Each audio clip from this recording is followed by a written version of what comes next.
Thank you for the organizers to invite me and for allowing me to present to you from my office. This is probably the first time that I speak at a meeting in the US, and I'm the most CO2 friendly speaker. The other reason I cannot make it to the meeting is that this is my teaching term, so tomorrow morning I will be teaching physical chemistry and electrochemistry. I think this was something that was discussed earlier on this morning. I think one of the societal needs will be that we educate and train the electrochemists of the future, and that we teach electrochemistry also at the undergraduate level.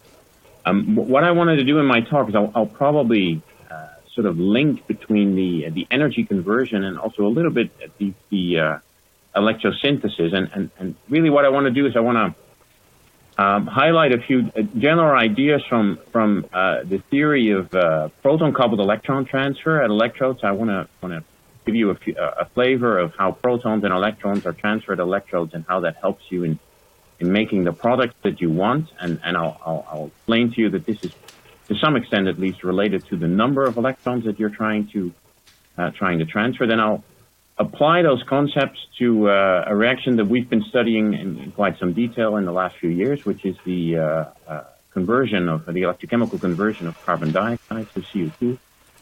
And as I do that, I want to point out to you the importance of understanding the role of the catalyst, obviously, but also understanding the role of the electrolyte, and more specifically the role of the pH in activity and in selectivity, and also the role of pH gradients, the role of cations in activating, but also in selecting the right pathway for CO2 reduction, and then also a little bit on the role of mass transport.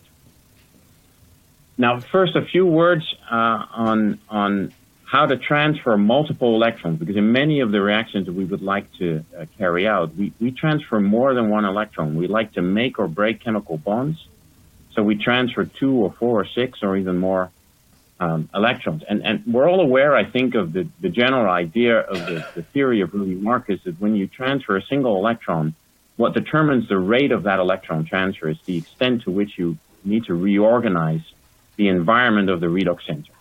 And typically we ascribe this to the reionization of the solvent, but it could also be reionization of ligands. And really the extent, the energy penalty associated with this reionization essentially determines the rate of electron transfer. Now, things change a little bit when you transfer 2 electrons. The Marcus theory will predict that it's extremely unlikely that you will transfer 2 electrons simultaneously, simply because that requires too great a reionization of the environment. And the only way to transfer 2 electrons really is to transfer them one by one. And that means that you're going to store that first electron in an intermediate. And if there's a catalyst, then typically that intermediate is a catalytic intermediate. So it's an intermediate that is bound to the catalyst. And then to understand how to optimize the rate of such a reaction, we can borrow from the theory of heterogeneous catalysis, which says that if you want to optimize a catalytic reaction which contains an intermediate, you shouldn't bind that intermediate too weakly, you shouldn't bind it too strongly, you should bind it at an intermediate binding strength. And this then really becomes the zero-order condition for having a good catalyst. I'll give you examples of this later. If you combine that intermediate with the right binding strength, you can actually reach a situation where you have zero O potential. A classical example would be hydrogen evolution or hydrogen oxidation on a platinum catalyst, where you bind that intermediate hydrogen that binds to the platinum with just the right binding energy, and as a result, you have a very small O potential. And it also means that hydrogen oxidation is very fast on the same catalyst as hydrogen evolution, and there's hardly any over potential. Once you transfer more than 2 electrons, let's say 4 or 6, you will have more than one intermediate. You will have 2 or 3 intermediates. You would have to optimize all those intermediates independently, but because typically these intermediates bind to the catalyst in the same way, there's an energetic scaling relationship between them, and that typically means that it becomes very, very difficult to find a situation where you have non-zero potential. And this is typically what we see if we try to reduce oxygen or evolve oxygen from water, if we try to reduce CO2 to a product that involves more than 2 electrons, we typically have to deal with an overpotential. And this is due to this idea that there is an energetic scaling between these intermediates, and as a result, it becomes very, very difficult to line them all up at the standard equilibrium potential, and hence to have no overpotential. Now, in addition to that, we also typically we transfer protons. Certainly if we do this in an aqueous media, we're not only transfer electrons, we also transfer protons. And in heterogeneous electrocatalysis, we typically like to think that these proton-electron transfer reactions, they happen simultaneously or concerted. Whenever we transfer an electron, we transfer a proton concertedly. This basically minimizes the electrostatic energy in the system. And this is often what we see happens on heterogeneous electrocatalysts. But equally often, we see that reactions are very sensitive to pH, and I'll show you why this pH dependence is so important. And we have to come to the conclusion that we have a mechanism where we actually bypass all these concerted proton-electron transfers, and that somewhere in the mechanism, we have a decoupled proton-electron transfer. Now, if you look at the bottom right of this figure, when that happens, typically that means that we have an acid-base equilibrium in the mechanism. And if we still want to have a rate that is optimal, close to the overall equilibrium potential of this red pathway that you see, then we would like every step in the mechanism to be thermodynamically neutral. And that basically means we want this acid-base equilibrium to be thermodynamically neutral. And that implies that we have an optimal pH. And that optimal pH for this particular reaction will be equal to the pKa of this particular acid-base equilibrium. And this is, in fact, what we see for many reactions, that for many reactions, if they happen on heterogeneous electrocatalysts, but also on other electrocatalysts, there is an optimal pH at which we optimize the rate. And I should mention this is a rate that takes place at a fixed overpotential. So the potential with respect to the equilibrium potential at the relevant pH is fixed. This basically explains why many reactions prefer alkaline media, like alcohol oxidation. Alcohols have pKa's of around 15 or 16, and they prefer to deprotonate it before they oxidize. Water oxidation often has a pH dependence that I think can be explained by the pKa of acid-base equilibria that happen at the interface of the oxide and the electrolyte. Oxygen reduction on gold is another example which prefers alkaline conditions, and that can also be explained with this mechanism. Nitrate reduction, on the other hand, is a reaction that prefers very acidic conditions, and I think that is because we should probably call this nitric acid reduction. Nitrate prefers to be protonated before it reduces further. And a nice example where you can really see this optimal pKa is the oxidation of formic acid.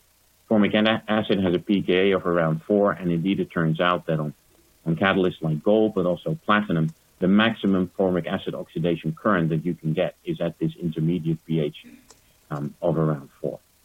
Now, what I want to do in the rest of the talk is basically show you how these concepts apply to a reaction that we've been studying quite a bit in the last few years, and that is the electrochemical reduction of CO2.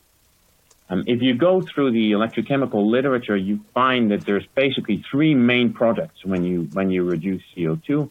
These could be CO, formic acid, and oxalate. And oxalate is a typical product in an A-product solvent, and I will not consider that any further. And what you can also see is that these are all 2-electron transfer products, and I think that is not a coincidence. These are the products that are relatively easy to make. And in fact, it turns out that the reaction from CO2 to CO, since it is a 2-electron transfer reaction, it is something that you can carry out reversibly. There are enzymes that can do this reversibly. And in the next slide, I'll show you that also the conversion of CO2 to formic acid is something that can be done reversibly. So essentially without any overpotential. If you want to store more energy by reducing CO2, then you could reduce it further, and typically the intermediate here is CO, and you can reduce it further to methane or ethylene or other products, but this comes at a price of a high overpotential because now we are transferring more than 2 electrons. Additionally, you could imagine that you could reduce further the formic acid or maybe the carboxylic acid to the aldehyde and the alcohol, and this is perhaps the pathway that is followed in the Kelvin cycle. Now, what I want to show you first is the idea that it is possible to convert CO2 into an interesting product reversibly, but you have to limit yourself to transferring 2 electrons. And there's a very nice example on this slide from work by Judy Hurst at Cambridge, where she immobilized a formate dehydrogenase enzyme onto a graphite electrode. And she uses this electrolyte to perform electrochemistry in the presence of CO2 and formate. And you can see the voltammetry on the right here. And you can see that if you go a little bit positive with respect to the reversible potential, you get an oxidation current, which is the oxidation of formate to CO2. And then when you go back negative of the reversible potential, you can reduce CO2 to formate. And note that this is a reaction that takes place reversibly around the equilibrium potential. There's essentially no or very small overpotential. And this very nicely shows that with the right catalyst for a 2-electron transfer reaction, you can catalyze this reaction reversibly, very similar to the hydrogen oxidation or hydrogen evolution on platinum. And what we have been interested in is to see if we could do something similar with a metal-based catalyst. And basically what we did is there's a lot of literature on the formic acid oxidation. And we took the best formic acid oxidation catalyst that we could find in the literature, which is a platinum palladium-based catalyst, and we ran it in reverse. And what you can see that at potentials negative of the equilibrium potentials, you start seeing current flowing, and then with HPLC, we can see that indeed we make formate or formic acid from CO2. And then as we go back again and we polarize the potential positively, we oxidize the formate back to CO2. And you can see that this happens now, maybe not as nicely reversible as in the previous example, but this already shows that it is possible to reduce CO2 to formate with a very low overpotential, provided you use the right catalyst. Now, you can also see that the Faraday efficiency is between 40 and 70% if you have the right combination of platinum and palladium, and the stability, obviously, this is not the kind of stability that you would like for a real system, but it is acceptable for a lab experiment. And really what I really wanted to show with this slide is that it is possible to convert CO2 into an interesting product, in this case formate, with a very small overpotential. Something similar, I think, should be possible for converting CO2 to CO, and presumably since gold is a very good catalyst for this, and it's also a very good catalyst for the CO oxidation to CO2, and I'll come back to that later, it should be possible to achieve something similar with a conversion of CO2 to CO using electrocatalysts. Now, what determines whether you make CO or formate? I wanted to show you some results from a study that we did with metalloporphyrins that we immobilize on graphite electrodes. Initially, we thought that maybe we could tune the selectivity by using pH, but we've never been able to achieve that. But what I show you here is that if you immobilize a cobalt porphyrin on a graphite electrode, that you can convert CO2 into CO. This was in fact already known, and this reaction is very sensitive to pH. And the important part of the mechanism is what you see here, is where we reduce the cobalt center from cobalt 2 to cobalt 1, and the cobalt 1 will then bind to CO2, and then essentially the electron will flow back into the CO2, and you get this activated CO2 minus. And this is a step, note, in which there is no proton transfer. This is just electron transfer. The protons are only transferred in the next step where you make this carboxyhydroxyl intermediate, and then you will break the CO bond. You have a CO coordinate to the cobalt. That bond is not very strong, so it will typically desorb. But if you can keep it there, it will reduce further to formaldehyde and methane, although the methane selectivity here is very small. And this reaction is now in competition with hydrogen evolution. And for hydrogen evolution, we're assuming that every step is proton-coupled electron transfer. So you always transfer a proton together with an electron. And that basically means by tuning pH, you can optimize the selectivity to CO. If you work in very acidic media, obviously you will primarily make hydrogen, but if you tune the pH to somewhat lower, to somewhat higher values, you can optimize the formation of CO to selectivities above 50%. Now, we studied this a little bit more. It turns out that cobalt porphyrins and iron porphyrins are very suitable for making CO. But if we start playing with a metal center, then depending on the metal center, we can also make other products. And especially rhodium, indium, and tin were very active in converting CO2 into formate or formic acid. And we've been trying to understand a little bit why these metal centers or why these metal porphyrins are more suitable for making formic acid. And for that, we use density functional theory calculations. And what we found that if the metal center is iron or cobalt and you reduce the porphyrin, all the electron density is on the metal center, and you will form a metal carbon bond. You will basically activate the CO2 by forming a metal carbon bond. You make a CO2 minus. You will then hydrogenate one of the oxygens, and your next product will be CO. But if you do the same on a rhodium porphyrin or an indium or tin porphyrin, we find that it's thermodynamically more favorable to first make a hydride. And that hydride can sit on the metal center, but it can also sit on the ligand. Actually, for indium and tin, according to the DFT calculations, the hydride sits on the ligand. And now the electron density is basically concentrated on the hydrogen ligand, and you activate the CO2 by making a carbon-hydrogen bond. And then you can see that your first intermediate that you will make will be formate.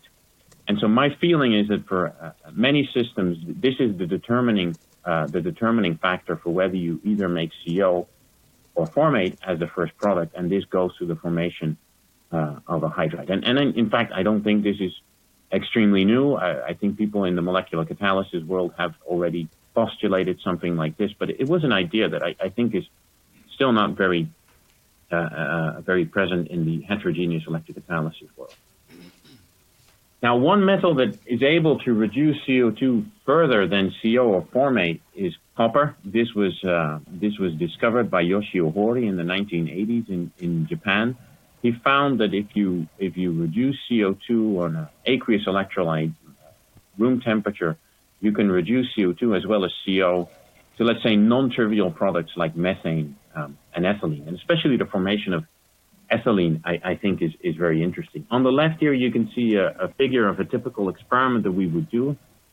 We typically combine our electrochemical cell with what we call an online electrochemical mass spectrometer that allows us to follow the formation of the volatile or gaseous product as we do the voltammetry.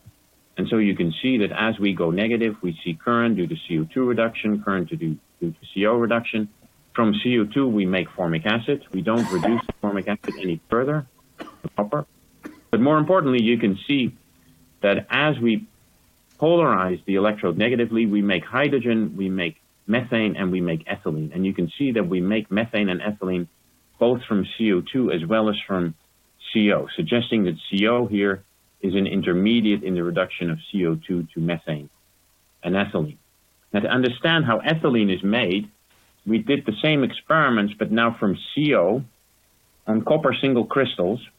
And we find that if we do this experiment on a copper 111 electrode, that we make methane and that we make ethylene, but you can see that the profiles that we measure in the mass spectrometry for methane and ethylene look very similar, suggesting that you make them in the same pathway. If you do the same experiment on copper 100, you can see that there is a potential window where we only make ethylene and we do not make methane. So apparently on the copper 100, there is a pathway available where you make the carbon-carbon bond very, very early, and you avoid making methane. The other thing that you can see is that this pathway is very sensitive to pH. Note that if I shift the pH from 7 to 13, the potential shifts negatively, and all this is on a reversible hydrogen scale, so really the over potential here decreases for the formation of ethylene. And you can see that, for instance, for the formation of hydrogen, the over potential is still the same and doesn't depend, in this case, on pH. So apparently, again, by playing with pH, we can optimize selectivity, and by going to very alkaline media on this particular surface, we can optimize the formation of ethylene. And the understanding here is that, again, what we have here is decoupled proton-electron transfer, and apparently in this decoupled proton-electron transfer, you make a carbon-carbon bond very, very early. Now, a very rough idea of the mechanism that we've suggested is on this slide. So we start from CO2, we can convert it into formic acid, and that's essentially a dead end. We can also convert it into CO. That CO can react further with a proton and an electron, to make this COH or HCO intermediate. And this is what we think is a concerted proton-electron transfer, and this is primarily what happens on the copper 111. But on the copper 100, something else must happen. We have something that is decoupled from proton transfer, in which we make a carbon-carbon bond, and what we've suggested is that this is a pathway where you make this CO dimer on the surface, a negatively charged CO dimer. And there's all kinds of reasons why I think this CO dimer is a reasonable intermediate. And one of the reasons is that we find that it is indeed stable from DFT calculations, and it is even more stable if you solvate the dimer. It turns out that if you look at the charge that is accumulated on this dimer that I draw here, that it is indeed negatively charged. And then you can imagine you can stabilize it by adding solvent. You can also stabilize it by adding cations. And we think this dimer is really the precursor to making ethylene, and presumably also to making ethanol in the CO2 reduction on copper. So we think the key step here is a kind of reductive CO coupling that apparently preferentially takes place on copper 100 sites. And one of the ways in which you can explain it is that this dimer has an ensemble site to which it prefers to bind that is exactly this site here, where we have the 4 atoms sitting here, the 4 copper atoms sitting in a square. This is the most stable coordination site for the dimer that we find in our calculations, and that explains nicely why copper 100 is such an active surface for the carbon-carbon bond formation, because obviously the copper 100 surface will optimize for the number of sites that we have for the CC bond coupling. Now, is there any evidence from spectroscopy that we really make this dimer? Well, this slide is basically the best evidence that we've been able to find.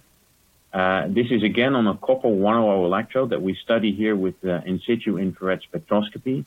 In this particular case, we do the experiment in lithium hydroxide, pH 13. And under suitable conditions, we can see C2CO stretching frequencies, one at relatively low wave numbers, this 1150 here that we ascribe to a single CO bond, and one at relatively high frequencies, around 1600 wave numbers, which we think is a double bond. We've made sure that this is really a carbon-oxygen stretching vibration by doing the isotope labeling.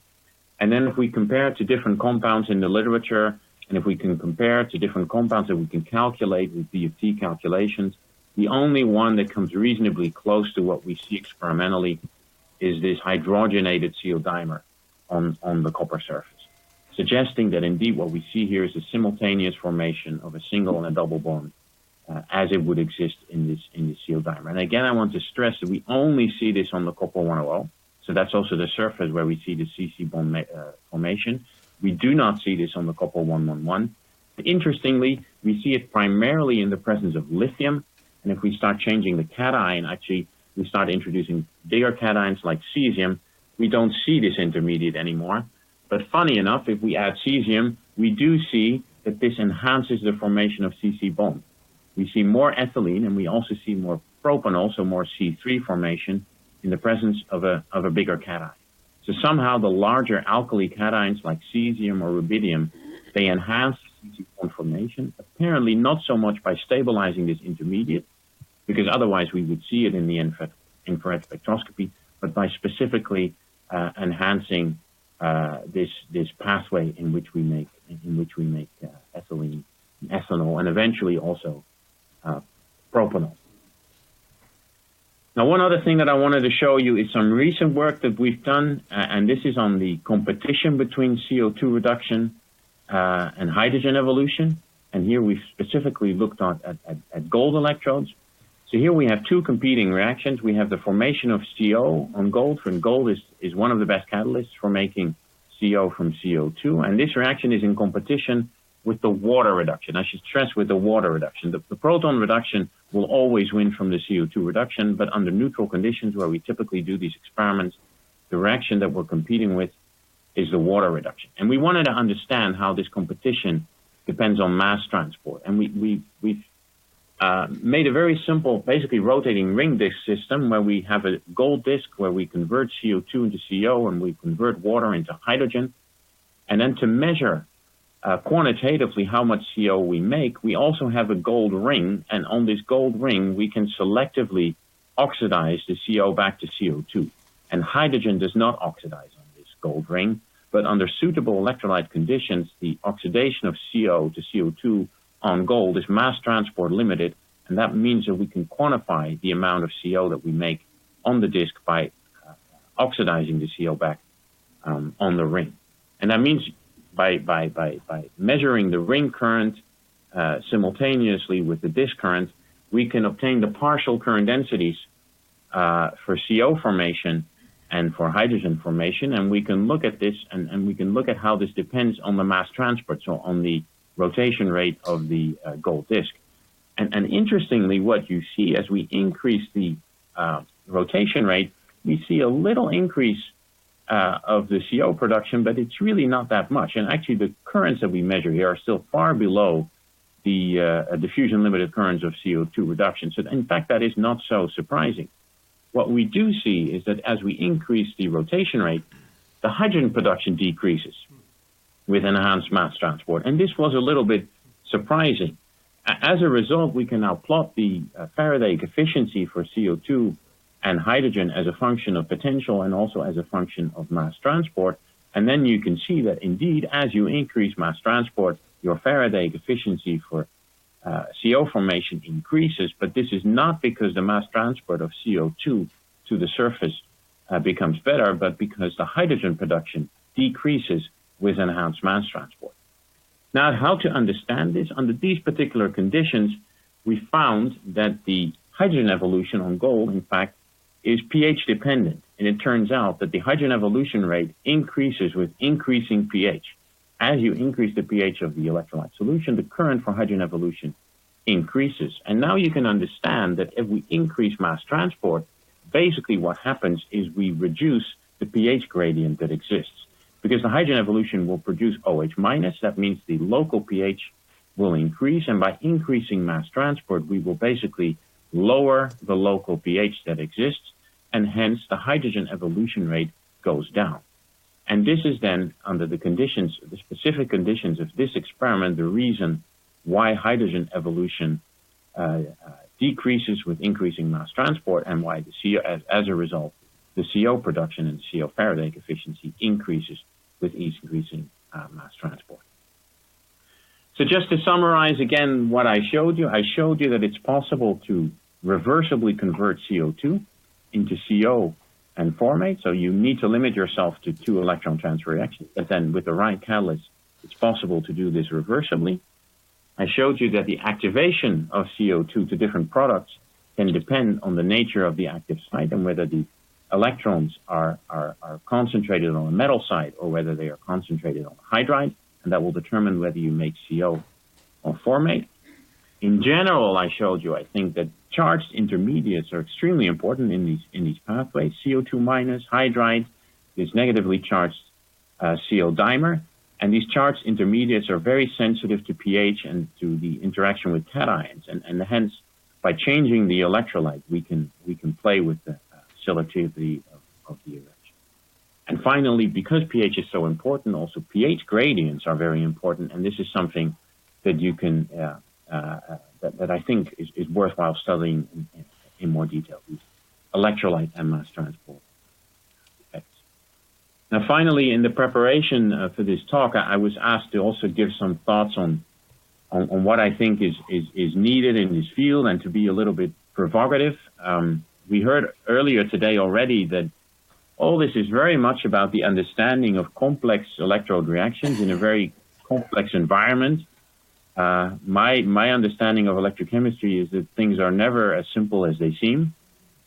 One of the things that I think we still incompletely understand is the role of the electrolyte. Even for the hydrogen evolution, the idea that this depends on pH, and we find now also that it actually is very sensitive to the nature of the cation. There are reports in the literature that show that, but this is still incompletely understood how this works. As a result, since many of these effects actually happen very close to the electrode, I don't think we fully understand what is the exact role of the double layer structure and how we can tune reactivity by playing with this double layer structure, and whether the Gouy-Chapman-Stern model is actually an applicable quantitative model to describe these effects. And I think this calls for a need, I think it calls for new interfacial spectroscopies that can really probe the concentration of species near the surface, that can probe the structure of water near the surface, and to see if we can relate that to reactivity. And this is also where I think theory and computer simulations will play an increasingly important role in the future. And then finally, something I didn't really talk about much in this talk is I think that many of these electrodes suffer from instability. They work for a few hours in the lab, but they don't work for a long term in a real device. And to understand the long-term stability or instability of these electrodes in a more fundamental ways, I think another very important goal for the future. Finally, here are the acknowledgements of some of the PhD students and postdocs who were involved in this work, some of the collaborators and the funding agencies. And I thank you very much for your attention.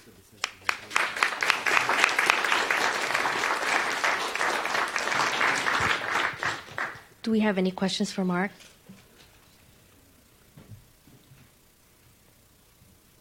Deborah?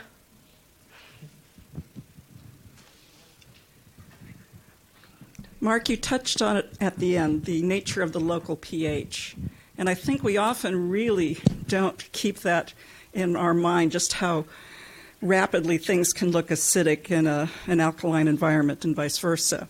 So even in your example with the cobalt porphyrin, do we have to worry about some fluxional demethylation recoordination as you create an acidic local pH, even though the global would not say that should happen?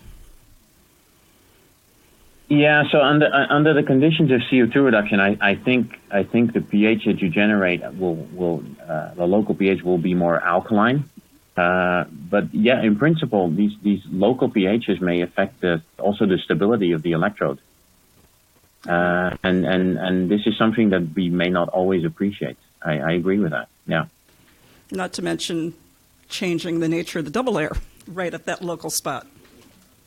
Absolutely, yeah, and especially if you go even more negative. I didn't touch very much on that, but we can see that under the conditions where we do CO2 reduction on the gold electrode, the gold electrode is not stable. There's a thing called cathodic corrosion that seems to be happening at these negative potentials that changes the surface structure of the gold electrodes, and this is enhanced by fluctuations in the local pH.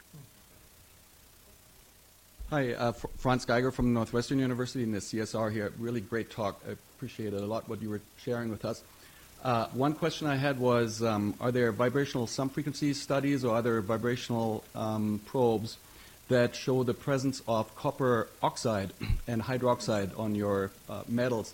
You have these right at pH 13 in some of the beautiful examples you showed, but the calculations only show metallic copper with direct bonds to and interactions the CO2 dimers or CO dimers. But surely those copper metals are covered with an oxide that's native that's then also amphoteric. Is that taken into account? Well, you touch upon a big debate in the literature, I think. Copper under CO2 reduction conditions, according to the Pourbet diagram, should be metallic copper. Now, you may know that some of the more active copper electrodes that are used in the literature are ones that are oxide-derived. So you oxidize the copper electrode and then you reduce and you get an oxide-derived copper electrode. And why these catalysts are so active is something that is still debated. It could be just an enhancement in the surface area. It could also be that you at least temporarily stabilize some oxides, subsurface copper plus. I mean, there's many theories there. If they are there, they're not very prominent. They're very difficult to see by in situ vibrational spectroscopy. People have seen them by other techniques. The question is a little bit how long they survive and if they really survive for the time span that you would want a real device to work on. Wanda Glazaco from PNNL. Thank you for giving a nice example of how theory can actually provide some very useful information in these matters. Maybe you mentioned it, but I missed it. In these calculations you mentioned, was there solvent involved, or are these just plain DFT calculations? In the initial calculations that we did, there was no solvent. But even without solvent, the CO dimer has a local minimum. So it is, in fact, stable without solvent. It turns out that if you have two CO molecules in vacuum, they will not dimerize. If you give them an electron, they will dimerize. So there is an electron affinity. But obviously, if you add solvent or if you add a cation, you can stabilize this further by basically interacting with the charge on the dimer. So later calculations have shown that you can stabilize the dimer further by adding solvent or by adding a cation. And these were just energy numbers that you were reporting, right? Not free energy. Yeah, these are electronic structure calculations. Energy. Just okay. Thank you. Zero temperature energy calculations. Yeah, with some vibrational corrections, but essentially zero temperature energy calculations. Hi, Mark. Andy Rapp from the University of Pennsylvania. I really enjoyed your remarks today. I don't think this is on. I have two questions for you. Can you hear me? I can hear you, Andy. Okay, wonderful. First, you were looking at vibrational signatures of intermediates. To what extent do you think there would be an increasing role for ultra-fast detection of shorter-lived intermediates or transition states? And you gave such a beautiful rationalization for the catalytic approach to one-carbon products, the cobalt versus the iron versus the rhodium. Can a similar rational approach be applied to solar fuels in terms of multi-carbon products? I think there's a huge role for basically for time-resolved spectroscopy. Many of the intermediates that we would like to see, to be honest, I don't think we will see them with static spectroscopy. The intermediates that we see with the infrared or the Raman spectroscopy that we do now, those are basically the stable intermediates, and usually the stable intermediates are not very active. That's why we see them. So if we really want to see active intermediates or as they turn over, I think there's a huge role for time-resolved spectroscopy, and I think this is going to be very important. So yeah, I think that's an important route to go. Your second question was related to the rationalization of multi-carbon products, is that? Yeah, exactly. Yeah, my feeling is that I think most people now accept this idea that you make the first carbon-carbon bond by this dimerization, and whether maybe one of the COs is hydrogenated before it reacts with the other CO, that is maybe still under discussion. But the idea is I think you make the carbon-carbon bond before you break the CO bond, at least under electrochemical conditions at room temperature. There's a few examples in the literature where you can make C3, so copper actually makes propanol, and I think there also now the current understanding is that this is another CO insertion. And presumably this CO insertion happens on the ethylene that you make. It's like a hydroformylation type reaction. The C4 and C5 on copper, we don't see them very much, and there's very few examples where you make longer carbon chains. So there it will be difficult to rationalize or to think about how we can make longer carbon chains. I think at these temperatures it should be some kind of CO insertion, but then you probably need the corresponding olefin to actually do that. I think that would be one of the pathways in which you could grow carbon chains, is basically by hydroformylation under electrochemical conditions. But there may be others. I mean, there may be pathways where you really break the CO bond, you have CH fragments on the surface, and you grow chains by CH addition. Great. Are there any other questions for Marc? If not, let's thank Marc again. Thank you.